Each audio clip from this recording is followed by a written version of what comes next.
Jules y a mis tout son cœur. Comme lui, une quinzaine de jeunes déficients intellectuels de l'IME spinalien de l'ADAPI des Vosges a pris part au programme À table, au menu un cours de cuisine. Moi j'adore la cuisine, pour cuisiner, pour avoir des bons petits plats faits maison. Et plus tard, tu voudrais être cuisinier ? Oui, chef cuisinier. Et justement, tous ont suivi les conseils d'un chef pour bien éplucher et cuisiner pour le repas de midi les légumes d'Alexandre, maraîcher à Dévillers, des connaissances qui leur seront utiles. Ils vont avoir leur logement, ils vont se faire à manger, ils peuvent aussi aller acheter des choses pour les fabriquer. Donc à tout ça, ça va être cumulé et ça va permettre de pouvoir être le plus autonome possible.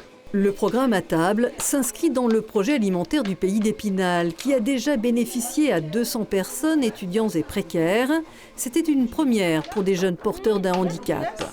Les personnes porteuses de handicap étaient aussi un public privilégié pour l'action qui a vocation à rendre accessible l'alimentation pour tous, une alimentation moins coûteuse mais quand même de qualité. Et ça répond aussi à l'enjeu de santé et de nutrition. On a ce souci vraiment d'aller vers tous les publics parce qu'on se dit que derrière ces jeunes, eh bien, il y a des familles et que ces familles doivent pouvoir aussi bénéficier de ce genre de programme. Le radis noir. Cette action vient compléter celle menée tout au long de l'année par cet établissement spécialisé sur la nutrition, avec ici un second atelier animé par le département. On a fait un atelier autour des saisons. On a proposé après un atelier sur comment ranger les aliments pour éviter le gaspillage.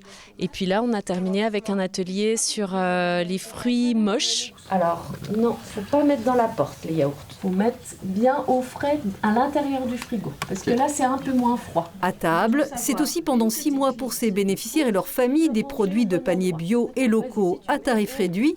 Et enfin, la visite d'une ferme que Jules et ses copains sont impatients de découvrir.